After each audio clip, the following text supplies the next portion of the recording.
Good day to one and all. I'm sure all of us have heard of the Singaporean dream. It is something which the baby boomers have taught to my generation, which is Generation X, which is the idea of going through a particular plan in life, all right?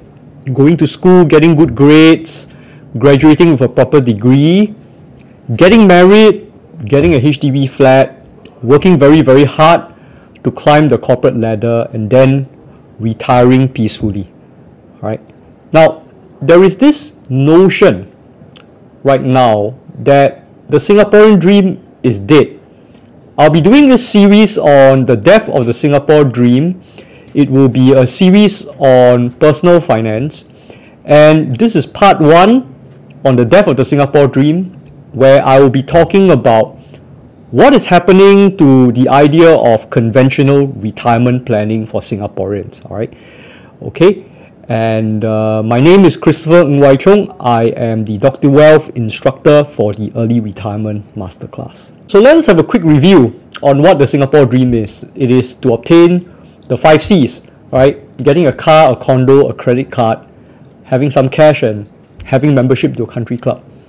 Now, embedded within this dream that's been taught to us is that actually while we are hunting for the 5 C's, Singaporeans can still retire at a reasonable age, right, which is currently 65, and they'll still be able to leave a reasonable legacy for their loved ones. Okay? Now, for today's presentation, I'm going to answer the question, is conventional retirement feasible for median income families? All right? We will be going through several points. Can CPF Life be sufficient on its own to sustain the Singapore dream?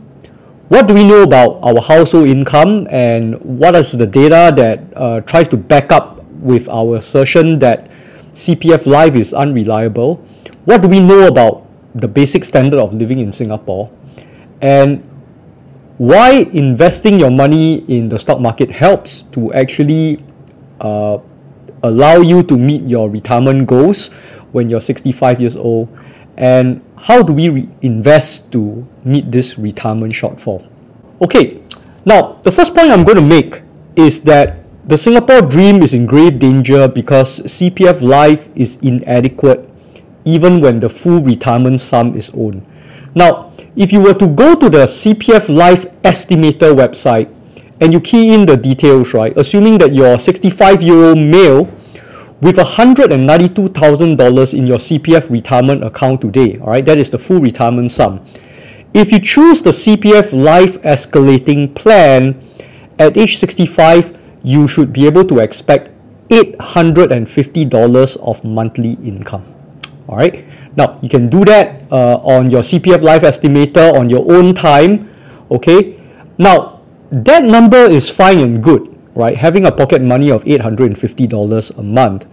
But if you were to combine this with another data point from the Lee Kuan Yew School of Public Policy published last year, you will find that this $850 is insufficient to sustain, for example, the targeted expenses of a couple aged 65. So if you're a married couple, you will need $2,419 a month, all right?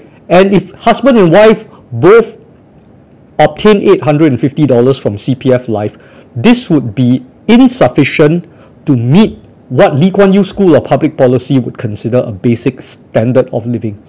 Okay, so while this CPF Life payment amount matches inflation, okay, it is insufficient to provide a basic standard of living. All right. So what this shows is that the Singapore dream, right, requires independent effort on your part to supplement the government plan that is derived from CPF. All right. Now, how do we make everything work in such a case? All right. So listeners should not be too alarmed because hidden behind household numbers, there are ways to make retirement work even for median income families. So first, what we will do is that we will look at the middle income family and see whether they have the hidden resources, right, to actually sustain this Singapore dream. All right.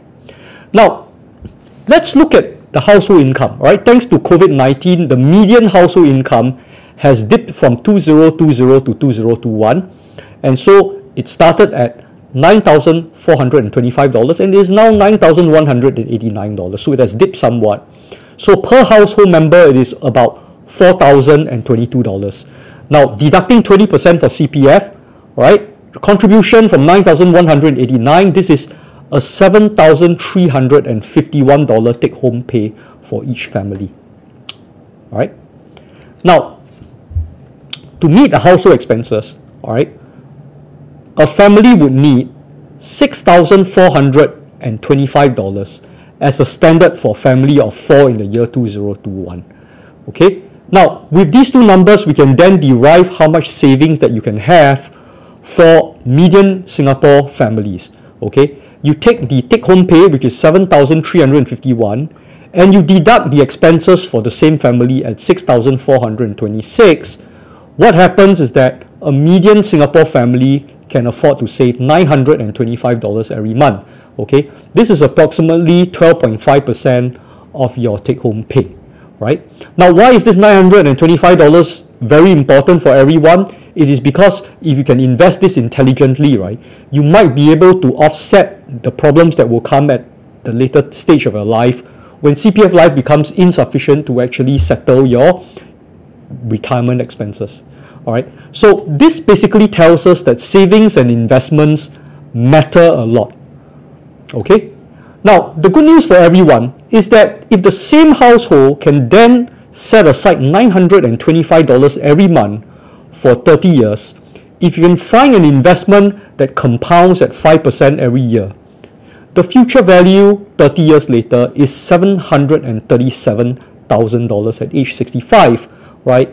Now, if you can have $700,000, all right, and you spend 4% of it every year, equivalent of the safe rate of withdrawal, that will allow you to spend an additional $29,500 every year on top of CPF Life.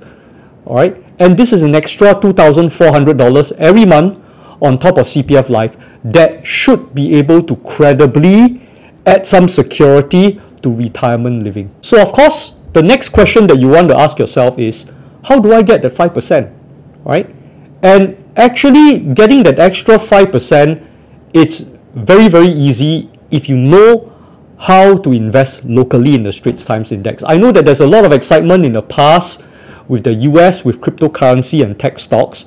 But the truth is that if you really are targeting 5% returns every year, you do not need to look further than the Straits Times Index. Right? Now, if you were to cherry pick 15 dividends counters on the STI, right, that would be sufficient for you to get your 5%. Okay, so I'm going to show you how to make this possible. Okay, now what you can do is that you pick up the weekend copy of the Business Times, you flip to the page that contains all the STI index components. There will be a column that talks about the amount of dividends that it produces every year. Simply take a pen and mark out the blue chip counters that give you the highest dividend rate. All right, if you pick 15 of them, all right, you'll be able to get a portfolio that can somewhat return about 5% in terms of dividends every year. All right, so you can actually build a blue chip portfolio that can put money in your pocket regularly. Now let's see what happens if you take this dividend portfolio and you take a run with it. Right, on the 12th of June 2022, if you were to do this for the past 10 years, every year looking for the top dividend yielding stocks in the Straits Times Index, buying 15 of them, and then 1 year later you do the same with a new set of high dividend paying stocks, your annual performance every year would be 9.5%, and your downside risk is going to be 9.2%, which is actually quite low, right, compared to the rest of the markets. Right? So if you are actually able to put your money into such a portfolio, you will make more than 5%. Right? Now, of course, right, now you know how to build a portfolio, right? What other obstacles stand in your way towards the Singapore dream, right? Now, there are still a lot of obstacles that come into our way, considering that we are trying to save and invest our money for about 3 decades. Okay. Now, the first obstacle is our own insistence on getting the 5 Cs. Now, one of the problems with the Singapore dream is that when the baby boomers invented it, they didn't foresee that buying a car or an expensive condominium would be so expensive, right? And that for each dollar that you spend on your car or on an expensive private condominium, that money is a distraction and it takes it away from planning for retirement. All right, so that's the first thing that can get into the way of your Singapore dream, right? Insisting on getting the 5 C's in your 30s. And 30s is the age in your life where your money can be used to produce the maximum amount of compounding. The second obstacle is aggressive sales by financial institutions. And institutions train a team of aggressive salesmen who are incentivized by commissions, who can then burden the middle class with expensive retirement products such as whole life insurance and investment-linked policies. All right. The third obstacle is inflation. We are entering an economic regime of high inflation, so you expect basic expenses to go up at a higher rate. Sometimes inflation will probably be able to reach 5 to 6% in Singapore this year in 2022. We can also expect mortgages to become more expensive. Now, this is unprecedented, as the last time this happened, it was in the 1970s. So this is something which I think everybody needs to be very concerned when you are planning your personal finances. And inflation is now very significant and will eat a chunk of your savings, right, in the near future. And finally, the obstacle is unemployment. All right, as the Fed were to raise interest rates, you find that combined with the fact that our knowledge is depreciating at a breakneck speed, you expect your skills to become obsolete a lot faster. Now, retrenchments generally target middle-aged Singaporeans, so the idea of being able to save money in an uninterrupted manner over 30 years is not going to be achievable for everyone, right? You would have to be prepared to face about 6 months worth of unemployment every time you lose the job, and this is going to happen with increasing frequency as you hit your 40s and 50s. In conclusion, Singapore incomes have dipped recently after COVID-19. This has affected the ability of households to save to maintain a basic standard of living. Even with a full retirement sum under CPF, a 65-year-old would barely be able to draw a monthly stipend that can cover basic expenses starting at the age of 65. This retirement shortfall, however, can be offset if you have the willpower to invest 12.5% of your family's salary at 5% returns. Now, one suggestion on how to do so is to employ dividend counters in the local STI that can provide up to 9% returns as demonstrated by a 10-year backtest on actual market data, right? Now, therefore, if you're looking at conventional retirement, it will require 2 things. A full retirement sum in the CPF retirement account after a lifetime of hard work for both husband and wife within a couple. That's already very hard. On top of it, you need to save 12.5% of your family take-home pay for 30 years, compounded at a rate of 5%. Now, if you can combine these 2 things together, you should be able to get a comfortable retirement. And this concludes the first part of my discussion on the death of the Singapore dream. All right. Now, as a trade-off between the 5 C's and a successful retirement makes it hard to live the Singapore dream, we need to consider new mental models, right? And one of the new mental models which Generation Y have come up with is the FIRE movement, the Financial Independence and Retire Early movement. And this will be the subject of the second part of this video series that I'll be talking about in about a week's time. Thank you very much.